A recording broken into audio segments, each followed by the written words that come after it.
आप फोटो देखे होंगे उसका जो राज को हम लोग भाषण दे रहे हैं। संगठन को बढ़ाने के लिए सैफई तहसील के अंतर्गत, सैफई गांव के अंतर्गत एक अलग पूर्वा बनाया गया है। माननीय मुलायम सिंह यादव जी द्वारा बनाया गया था। अखिलेश यादव जी जब मुख्यमंत्री थे तो उसी समय उसका नाम रखा गया था रणवीर नगर। लगभग उसकी आबादी है 2500। टोटल उसमें जो जाति है वो है बंजारा। जैसे अपने तरफ बंजारा बहुत कम पाए जाते हैं, लेकिन जब आप पश्चिमांचल पहुंचेंगे, जिस प्रकार से इधर राजभर, कश्यप, निषाद की गांव की संख्या है, वैसे उधर बंजारा की संख्या है। 2500 घर वाला, 2500 मतदाता वाला वो गांव। आप जान लें कि उसका वीडियो मैंने भी परसों पोस्ट किया था, ANI पर चल रहा था। आप जरा हालत देखिए कि आज भी आजादी के 67 साल बाद 1950 से अब तक वोट देने के बाद 4 बार सत्ता रही भगत का गांव माननीय मुख्यमंत्री का, और उसके बगल के गांव उस रणवीर नगर में 2500 मतदाता, और रहते हैं लोग प्लास्टिक डाल करके। आज इस पे माननीय मुख्यमंत्री जी से जब बात हुई तो हमने कहा कि ऐसा है। हमने वीडियो दिखाया, फोटो दिखाया, उन्होंने बोला कि हमारे प्रखर जी उनके PS हैं, OST हैं, क्या उनको भेज दीजिए, मैंने उनको सेंड कर। मुख्यमंत्री जी का कहना यह है कि 28 तारीख को आपका कार्यक्रम एटा में है। कार्यक्रम करके सीधे आप सैफई जाइएगा, वहां पूरी शासन प्रशासन रहेगी और वहां पूरा निरीक्षण होगा। जितने लोग आवास के पात्रता सूची में होंगे, जितने लोगों को आवास की आवश्यकता होगी, स्वयं भारतीय समाज पार्टी के बैनर तले सबको आवास दिलाने का काम माननीय मुख्यमंत्री जी करने का काम है। साथियों, स्वयं भारतीय समाज पार्टी का लक्ष्य है। तो सांसद, विधायक, मंत्री ये तो क्रम में है, 5 साल बाद आएगा, चुनाव लड़ेंगे, भिड़ेंगे, मेहनत होगी, जीतेंगे, हारेंगे, लगा। लेकिन इस लोकतंत्र में उस अंतिम व्यक्ति जो निराशा जिसके हाथ में लगी है, जो आशा ही छोड़ दिया है कि हमको कोई व्यवस्था मिल पाएगा, उसके अंदर एक प्रकाश ला करके ओम प्रकाश राजभर जी के विचारधारा को डाल करके, समझा करके उनके अंदर भी जीने की चाहत में पैदा करना स्वयं भारतीय समाज पार्टी का लक्ष्य। यह तभी पूरा हो सकता है जब संगठन मजबूत होगा। आपके बीच में राजन राजभर जी हैं, खड़े हो जाइए, जोरदार ताली बजा करके स्वागत करिए। समाजवादी पार्टी में आप लोग काम कर रहे थे, लंबे समय से हम इनके संपर्क में थे। हमने इनको समझाया, हमने कहा कि आप आकर के पार्टी को मजबूत करिए। समाजवादी पार्टी को मजबूत करने से सिर्फ वहां गुलामी मिल सकती है और कुछ नहीं। यहां आइए, आप आगे बढ़िए, आप पदभार संभालिए, आगे बढ़ करके एक मजबूत स्थिति तैयार करिए। मैं माननीय अपने प्रदेश अध्यक्ष पूर्वांचल अमरजीत बिंद जी से आग्रह करूंगा कि अमरजीत भाई, पूर्वांचल के किसी जनपद में कार्यक्रम हो, आप राजन जी को आमंत्रित करिए। इनके पास लंबी फौज है, इनको सिर्फ मैं निर्देश दे दिया होता यहां कि नहीं मैं यहां आ रहा हूं और एक कार्यक्रम होना है, तो हमको लगता है कम से कम 500 लड़के इनके यहीं पर आ जाते हैं। 500 लड़के सिर्फ मैं निर्देश कर मैं आ रहा हूं, और आज दिखना चाहिए कि नहीं मैं आजमगढ़ पहुंच रहा हूं, तो आजमगढ़ से ही 500 लड़के गाड़ियों की काफिला लगता है। लेकिन हमने जानबूझ के नहीं बताया इनको, और सिर्फ इतना कहा कि आप कार्यक्रम में पहुंचिए, मैं आ रहा हूं। ये कार्यक्रम में आए, आज की यहाँ की रूपरेखा देखें। नेताजी का जो निर्देश इनके लिए है कि अपने प्रदेश अध्यक्ष जी, आपके निर्देश ये है कि रुद्र राजन जी का कार्यक्रम कराइए, कहीं भी बैठक हो, कहीं भी कोई कार्यक्रम हो, इनको आमंत्रित करिए, और ये भी संगठन को मजबूत करेंगे, और संगठन को मजबूत करके और नौजवानों को तैयार करेंगे, ताकि जब हमारी यात्रा चले, युवा जागरूकता यात्रा जब चले, तो उस यात्रा में दिखने चाहिए कि नहीं हमारे युवा समाज के लोग ताता लगा करके लाइन लगा के खड़े हैं, और युवा समाज अपना नेता का अपरंपार स्वागत कर रहा है।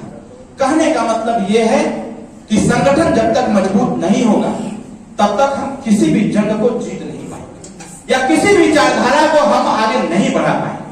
आज संगठन की ही देन है कि अच्छी अच्छी पार्टियां, नेताजी के सामने, आपके पार्टी के सामने घुटना टेक दिए।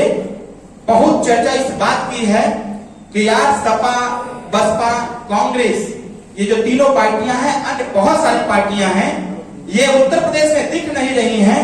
अगर कोई दिख रहा है तो एक तरफ भारतीय जनता पार्टी दिख रहा है तो दूसरी तरफ सहदेव भारतीय समाज पार्टी। हम लोग भी लगे हुए हैं, जो हमें जिम्मेदारी दी गई है, हम इस समय पूरी ताकत झोंके हुए हैं पश्चिमांचल और बुंदेलखंड और मध्यांचल के संगठन को मजबूत करने में पूरी ताकत लगाए। और साथियों, जान के आश्चर्य होगा आपको कि ये पार्टी सिर्फ पूर्वांचल में ही, अब यह पार्टी उत्तर प्रदेश के 75 जनपद में हो गई है और हर जगह संगठन बन गया है, हर जगह संगठन की बैठक हो रही है। अब हम लोगों को समय नहीं मिल पाता है, समय निकालना पड़ता है कि बुंदेलखंड में अब जनपद वाइज बैठक नहीं कर पाता हूं, मैं पूरे जोन वाइज बैठक करता हूं, पश्चिमांचल में जोन वाइज बैठक करता हूं, क्योंकि जिले में जाना संभव ही नहीं हो पाता। गाड़ी से जाना है, दलकार के जाना है, दलकार के आना है, बहुत सारी समस्याओं का सामना करना पड़ता है।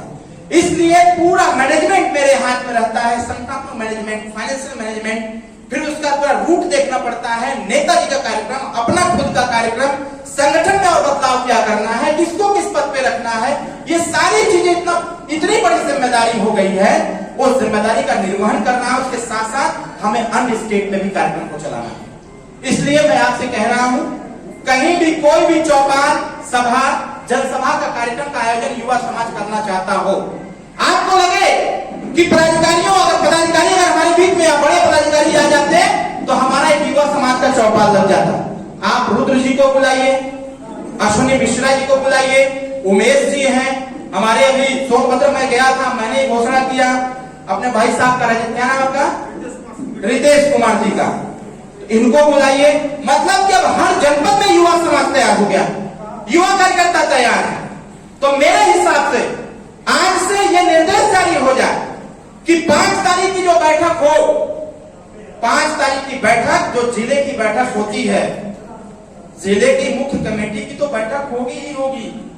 एक डेट अध्यक्ष की तय कर लीजिए उत्तर प्रदेश के लिए, पूर्वांचल के लिए, कि युवा मोर्चा की बैठक अब अलग होगी। एक साथ बैठक नहीं होगा भाई, बैठक अलग अलग होगा। मेरे पास कई ऐसे लेटर आए हुए हैं, मेरे व्हाट्सएप पर कई ऐसे मैसेज आए हुए हैं, जो लोग इस बात को कह रहे हैं कि भैया जो बैठकें होती हैं, बैठकें अलग अलग हो तो थोड़ा और अच्छा लगेगा। हमने भी कहा कोई बात नहीं, मैं निर्देश जारी कराता हूं और लखनऊ से निर्देश जारी करूंगा, और निर्देश जारी करके मुख्य कमेटी की बैठक अगर 5 तारीख को होती है तो युवा कमेटी की बैठक का भी डेट तय होगा, 5 से 10 के बीच में एक डेट तय होगा, उसी दिन युवा मोर्चा की बैठक होगी। और युवा मोर्चा की बैठक में सिर्फ युवा मोर्चा के लोग रहेंगे, उसमें मुख्य कमेटी और महिला मोर्चा की आवश्यकता नहीं। सही रहेगा कि गलत रहेगा? कितने लोग सहमत हैं? जरा हाथ चाहिए। प्रजापति जी सहमत हो ना? हाथ नीचे करिए। सही रहेगा अध्यक्ष जी? मंत्री जी नोट करिए भैया, 7, 17, 27 7 तारीख को जिले की बैठक युवा मोर्चा, आशीष नोट करिए, निर्देश जारी कराना है कागज। 7 तारीख को जिले की बैठक, ठीक ना, और 17 तारीख को विधानसभा की बैठक, ठीक, और उसका 27 तारीख को ब्लॉक की बैठक। ब्लॉक स्तर पर जो पदाधिकारी होंगे अब ये तय करेंगे, विधानसभा के पदाधिकारी, ब्लॉक के पदाधिकारी, जो जिला अध्यक्ष हैं एवं उनके संगठन के जो पदाधिकारी हैं, ये तय कर लेंगे। और इसके साथ साथ सर एक डेट और तय करना है मंडल का, मंडल की भी बैठक जो है, या मंडल की बैठक प्रदेश की बैठक में ही ले लेते हैं, ठीक ना? हाँ, पहले जिले वाले प्रमुख चालू करते हैं। अध्यक्ष जी एक देखो, एक काम किया करो आप, प्रमुख महासचिव कौन है आपका? किसको नियुक्त किया गया? हाँ, प्रमुख महासचिव जी। अब आपके पास एक जिम्मेदारी जानते हैं क्या है? आपकी कार्यवाही रजिस्टर और उपस्थिति रजिस्टर ये आज ही परचेस कर दीजिएगा। पैसा ना हो तो हमारे पीआरओ साहब से पैसा दे लीजिएगा, ठीक है? और रजिस्टर अच्छी बनाइएगा, जिसमें जैसे मैं जो बोल रहा हूं ये लोग रिकॉर्ड कर रहे हैं लेकिन डायरी पर रिकॉर्ड नहीं हो पा रहा है। तो आपकी रिस्पॉन्सिबिलिटी जो है अब वो बड़ी हो गई, जैसे मेरी रिस्पॉन्सिबिलिटी बड़ी, मैं भाषण दे रहा हूं और पीआरओ साहब सब लिख रहे हैं, ठीक है, ताकि नेक्स्ट बैठक जब हो तो उसमें हम इस चीज को देख सके कि अगला निर्देश हमने क्या दिया था, बैठक का डेट कौन सा था, समझ गए। मानिए थे कि आज ही ये तय हो जाए कार्यवाही रजिस्टर और उपस्थिति रजिस्टर, ठीक है, और जो थोड़ी सी कमियां मुख्य कार्यकारिणी में है वो कमियां दूर करने की आवश्यकता है युवा मोर्चा को। कम्युनिकेशन गैप न टूटने पावे, बैठक का जो सिलसिला है वो सदैव क्रम संख्या बढ़ती रहे, उसकी संख्या बढ़ती रहे। अगर पहले बैठक में हम 50 की उपस्थिति हुई तो अगली बैठक में कम से कम 100 हो जाए। एक पदाधिकारी 5 लोगों को जोड़ने का काम करे और अगले 7 तारीख आते आते वो 50 लोगों की संख्या, मतलब एक व्यक्ति 5 लोगों को लेकर के जिले की बैठक में पहुंचे। और दूसरी चीज इसको नोट करने की आवश्यकता है, दूसरी चीज जिसको भी पदाधिकारी बनाइए उसका नियुक्ति पत्र और कार्ड जरूर हैंड ओवर कर दीजिए। सही कि गलत? जोर से बोलिए और जोर से बोलिए। सनी बाबू बोल नहीं रहे हो, ज्यादा ताकत जौनपुर में यहां लगे, तुम नहीं बोल रहे हो, तो सही बोल रहा हूं ना जी?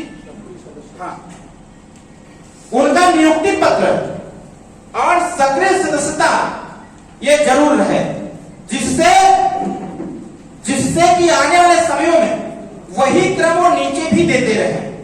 जैसे मैं जब मुख्य कमेटी की बैठक लेता हूं तो उसमें जब पूछता हूं अपने पुराने नेताओं से, जिम्मेदार लोगों से, क्या आपका कार्य बना है, तो कहते हैं नहीं बना।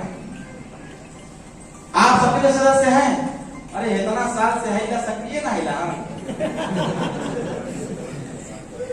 बात आती है ना ऐसी, मैं सुनता हूं, कहते हैं इतना साल से हम महिला 15 साल हो गए पार्टी में, हम सक्रिय ना हिला। तब उनको टेक्निकल चीज समझाते हैं कि चाहे राष्ट्रीय अध्यक्ष हो, चाहे मैं हूं, चाहे ये हूं, चाहे निचले स्तर का हमारा ग्राम सभा का अध्यक्ष हो, सबका जो सदस्यता है वो 3 साल के लिए, प्राथमिक और सक्रिय सदस्यता वो 3 साल के लिए, आजीवन सदस्यता तो जब तक मर नहीं जाएगा तब तक आजीवन वो रहेगा। लेकिन पार्टी बाजार जो बोलता है, जो पार्टी का संविधान है, जैसे लोग आज गुस्सा हुए हमसे, मान लीजिए ऐसे उदाहरण के तौर पर चंजीत जी, सिल्ली भैया, जैसे मान लीजिए हमसे गुस्सा हो गया।